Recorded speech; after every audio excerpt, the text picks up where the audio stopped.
In a recent video, I described the priest king Melchizedek as the most mysterious man in the Bible, but there's a close runner-up, Nimrod. Nimrod is an ancient king mentioned only in passing in a brief interlude in the book of Genesis, describing him as the first on earth to become a mighty warrior. He was a mighty hunter before the Lord. The text goes on to describe him as a founder of powerful cities. That's not a lot to go on.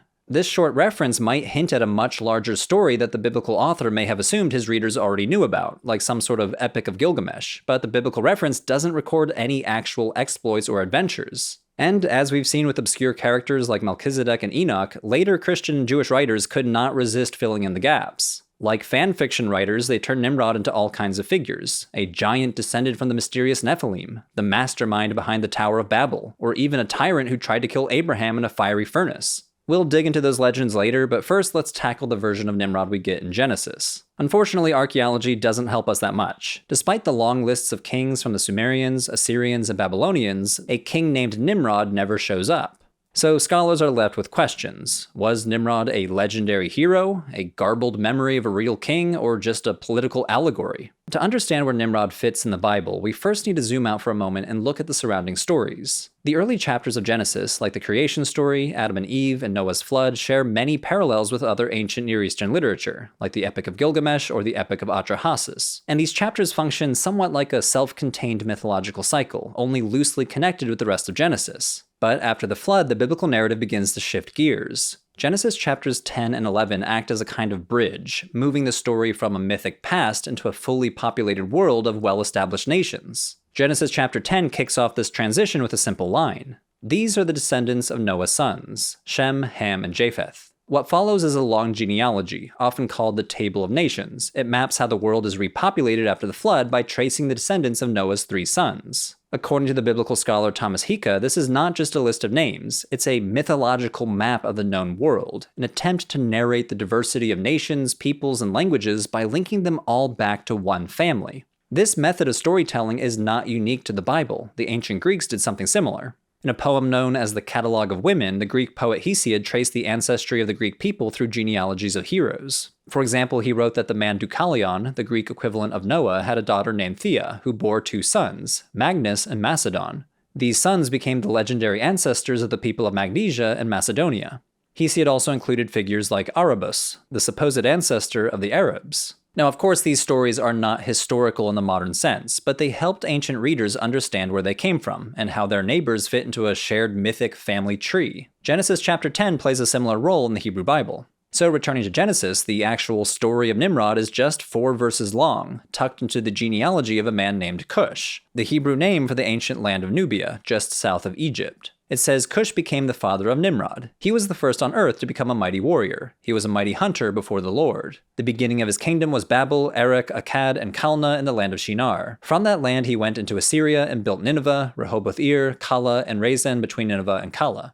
Now, on the surface, this sounds like a straightforward description of a king who starts his kingdom in southern Mesopotamia, around cities like Babylon and Uruk, and then expands northward into Assyria. In theory, this list of cities should help us pin down who Nimrod was, right? If one historical king had ruled over all these places, we could probably identify him. But the problem is, the cities mentioned here don't all belong to the same time period. Some of these sites, like Uruk and Nineveh, are among the oldest cities in all of Mesopotamia, dating back to the 3rd millennium BCE. Others, like Calah, only rose to prominence much later. Calah was a relatively minor town until Ashurnasirpal II made it the capital of the Neo-Assyrian Empire in the 9th century BCE. We don't exactly know where the city of Resen was, but some scholars propose the site Dur-Sharrukin, which was founded even later by Sargon II in the late 700s. In other words, no single king could have founded all of these cities because they didn't all exist at the same time. This chronological spread makes it almost impossible to identify Nimrod with a real historical ruler. But the timing of the composition of this text gives us some clues. Many scholars believe that parts of Genesis, including this passage, were shaped during or after the Neo-Assyrian Empire. The Assyrians conquered the northern kingdom of Israel in 722 BCE, and ruled over the southern kingdom of Judah as a vassal for about a century.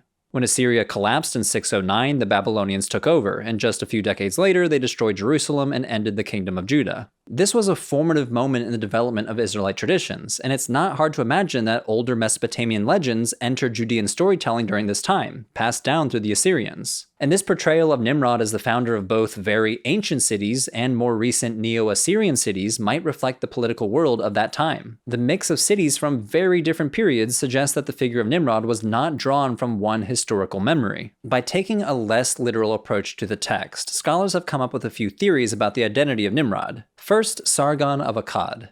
One puzzling detail in the Nimrod story is his genealogy. He's listed as the son of Cush, but Cush is the Hebrew name for ancient Nubia, an African kingdom south of Egypt. In the biblical Table of Nations, Cush is a descendant of Ham, while Mesopotamian nations are usually traced through Shem. So Nimrod's placement here is odd. It's also geographically confusing, since Nubia and Mesopotamia are nowhere near each other. To explain this mismatch, the scholar Yigal Levine published a paper in 2002, proposing that the biblical author may have confused Cush with Kish, a well-known city near Babylon in ancient Mesopotamia. Kish was the city where kingship itself descended from heaven after the flood, and one of the most famous kings in ancient Mesopotamian legend, Sargon of Akkad, first ruled Kish before founding the Akkadian Empire, stretching from Babylonia up to Assyria. And even after moving his capital to the city of Akkad, Sargon kept the prestigious title, King of Kish. The Neo-Assyrian kings later revived this title, because the cuneiform character used to write the name Kish could also mean totality or entirety in the Akkadian language. So to be the king of Kish was to be the king of the world. The parallels between Nimrod and Sargon are hard to ignore. Both are remembered as the first great king. Both begin their reigns in Babylonia and extend their power up to Assyria, and both may be linked to the city of Kish, where kingship itself originated. And just as Genesis calls Nimrod a mighty hunter, Neo-Assyrian kings love to depict themselves hunting lions as symbols of divine power and control over nature. For example, the palace of Ashurbanipal in Nineveh is famous for its dramatic lion hunt reliefs. Sargon of Akkad and his grandson Naram-Sin both enjoyed long reigns, and their legends remained well known for millennia to come, almost like Mesopotamia's version of King Arthur. So Levine concludes that Nimrod is a literary echo of Sargon and maybe his grandson, a version filtered through a Neo-Assyrian lens updated for a new audience. Now, another theory takes a different angle entirely. Instead of looking for a historical king behind Nimrod, some scholars suggest that he may originally have been a Mesopotamian god who was later historicized as a human ruler. And if that's the case, then the confusing time gaps between the cities linked to Nimrod are not a problem at all. Gods, after all, don't follow human timescales. The leading candidate here is Ninurta, a Sumerian god of agriculture, hunting, and war. The worship of Ninurta remained influential for centuries, and his popularity surged again in the Neo-Assyrian period. Several Assyrian kings even incorporated Ninurta into their throne names. An important temple was also built to him in Kalhu, one of the cities listed in the Nimrod passage. The scholar Ron Hendel has recently argued that the name Nimrod could derive from Ninurta with a few plausible phonetic shifts, Nin to Nim and Urt to Rud. On this basis, Hendel suggests that Nimrod is a euhemerized version of Ninurta, meaning a god transformed into a legendary human. From the Israelite perspective, this figure becomes not just a mythic king, but a stand-in for the entire Assyrian Empire. To support his argument, Hendel points to another passage from the Hebrew Bible, Micah chapter 5, verse 5, which refers to Assyria as the land of Nimrod. Hendel writes, Ninurta was the son of the god Ashur and the protector of the king in Assyrian royal ideology. Ninurta and the Assyrian king were counterparts. In these respects, it is understandable that Nimrod, the Hebrew reflection of Ninurta, is the hero founder of Mesopotamian kingship and a mighty warrior and hunter.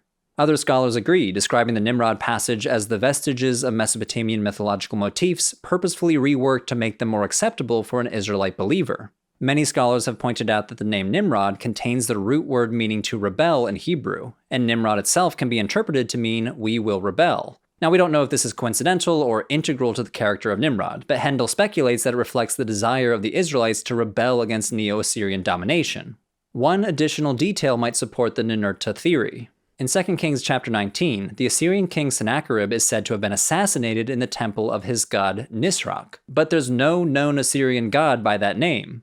Hendel speculates that a scribal error might be at play. If you replace the Hebrew letters Samek and Kaf with the similar-looking Mem and Dalet, Nisroch becomes Nimrod. And in theory, this passage might have originally referred to Nimrod as the god of Sennacherib before the text was corrupted to Nisroch, and it would support the idea that Nimrod was the Hebrew name for Ninurta. Still, this part of the theory is more speculative. Ninurta's influence had faded by Sennacherib's time, and he was more closely linked with the god Ashur. Plus, Sennacherib was likely killed in Nineveh, not Kalhu, where Ninurta's temple stood. So while the Nisroch and Nimrod idea is intriguing, it remains unproven. As things stand, these two theories seem to be our best options for identifying the Nimrod of Genesis chapter 10. The Sargon of Akkad theory fits better with Nimrod's depiction as the first great king of history, and the Ninurta theory fits better with his name and various Assyrian connections. After the Bible, the figure of Nimrod took on a second life in Jewish and Christian imagination. Later interpreters reinvented his legacy, sometimes in surprising ways. Some of these new traditions cast him as a positive character. For example, the Targum Pseudo-Jonathan, an ancient Aramaic translation and elaboration of Genesis, adds a new twist to Genesis chapter 10. It says that Nimrod didn't want to be part of the so-called generation of divisions, so God moved him out of Shinar and resettled him in Assyria. That phrase, generation of divisions, refers to a mysterious line in Genesis 10:25, which says that in the days of Peleg, the grandson of Shem, the earth was divided. Many ancient interpreters connected this verse to the story of the Tower of Babel in the next chapter, where God scatters humanity across the earth to disrupt their attempt to build a city and a tower. So in the Targum's version, Nimrod opposes the Tower of Babel, and as a result, God rewards him by granting him new territory in Assyria. We see a similar interpretation in Christian sources. The 4th century theologian Ephraim the Syrian praises Nimrod as a kind of divine agent. He writes, Nimrod was a strong giant before the Lord, because in accordance with God's will, he waged war upon the peoples in order to spread them out to the areas that God had allotted them. Therefore, if someone wants to bless a leader or king, he says, may you become like Nimrod, a strong giant before the Lord, triumphant in the wars of the Lord. Basically, Nimrod's fame came from the fact that he had battled the builders of the Tower of Babel, driving them away from the city in accordance with God's will. These positive portrayals, though relatively rare today, likely reflect a much larger body of early Jewish literature that has since been lost. The few surviving examples might just be fragments of a more widespread tradition in which Nimrod was remembered as a righteous warrior doing God's will. But while a few traditions paint Nimrod as a righteous figure, the more widespread interpretation turned him into a villain. One of the earliest examples of this comes from Philo of Alexandria, a Jewish philosopher writing in the early 1st century CE. Philo was known for his more allegorical approach to scripture, and in his questions and answers on Genesis, he offers a symbolic reading of Nimrod's genealogy. He interprets Cush, Nimrod's father, as a symbol of spiritual barrenness, someone cut off from heavenly things. This, in turn, casts Nimrod not as an ordinary human, but as a kind of giant who stands in opposition to God. Now, Philo is pulling together several ideas circulating in Second Temple Judaism. One of them is the connection between giants and spiritual rebellion. Genesis chapter 6 briefly mentions that the so-called sons of God took human wives and produced children called the Gibborim, a term meaning mighty ones or heroes, which is the same word used to describe Nimrod in Genesis 10. But when Genesis was translated into Greek, they chose to translate Gibborim as gigantes, from which we get the word giants. In Greek mythology, the giants were semi-divine beings born from the earth, powerful and dangerous.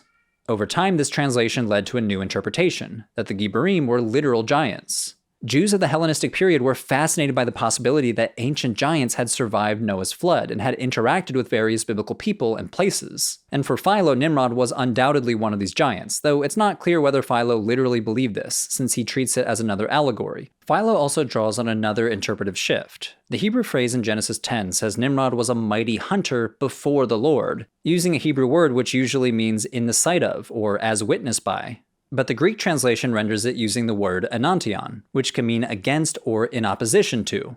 And since Philo was familiar with the Greek translation of Genesis, this one translation choice launched a centuries-long tradition of portraying Nimrod as an opponent or adversary of God. This tradition gained momentum in the late 1st century CE when the Jewish historian Josephus puts his own spin on the Nimrod legend, saying that Nimrod was an insolent king of Babylon who convinced everyone that God was trying to disperse them so that they would be open to attack. Nimrod then began constructing a tower with the intention of making it so high that they could survive a second flood. Josephus writes, he threatened to have his revenge on God if he wished to inundate the earth again, for he would build a tower higher than the water could reach and avenge the destruction of their forefathers. But later stories took Nimrod's villain arc in even stranger directions. In a late 1st century text called the Book of Biblical Antiquities, which is falsely attributed to Philo, we see a similar story that we just saw in Josephus. Nimrod is cast as the tyrant king of Babylon who builds the Tower of Babel, but then he tries to punish Abraham for refusing to help by throwing him into a fiery furnace.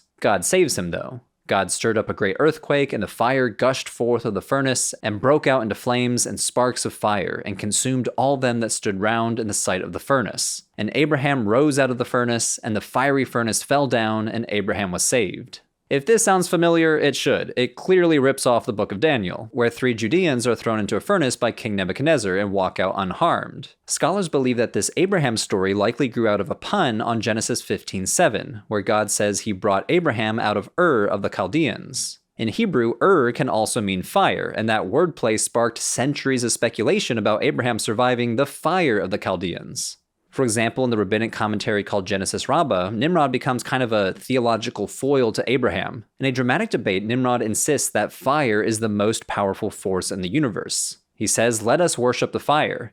Abraham replies, "Should we not then worship the water which extinguishes the fire?" Nimrod replies, "Then let us worship the water." And the conversation continues, saying we should worship clouds, wind, and then finally humanity. Eventually, Nimrod grows frustrated and says, "You are merely piling words. We should bow to none other than the fire. I shall therefore cast you in it, and let your God to whom you bow come and save you from it." This fiery showdown and fire-worshipping theme had staying power in later Christian and Jewish texts. A late antique Christian text called Pseudo-Clemens Recognitions says that Nimrod went to Persia and taught the Persians to worship fire. And this is where the legend starts to brush up against another famous fire survivor, Zoroaster. Zoroaster, or Zarathustra, is the founder of Zoroastrianism, a religion commonly stereotyped by outsiders for worshipping fire, even though this is a misconception. To call someone a fire worshipper in late antiquity was basically a polemical shorthand for Zoroastrian. So when ancient texts describe Nimrod as a fire worshipper, they might be subtly, or not so subtly, hinting that he was Zoroaster, or at least a rival imitation. One Christian text makes this explicit, calling Nimrod a giant who chose to think thoughts in opposition to God. It is he whom the Greeks knew as Zoroaster. In this retelling, Nimrod inherits magical powers and becomes a sorcerer, which is also linked to Greco-Roman stereotypes about Zoroaster. According to Pliny the Elder, Zoroaster himself invented magic. The story goes on to say that Nimrod tries to seize a king's throne using sorcery, but the reigning king calls down heavenly fire to punish him. So when Nimrod the Magus had been slain by the lightning that had fallen from heaven, his name was changed to Zoroaster, since the stream of living fire from the star had descended upon him.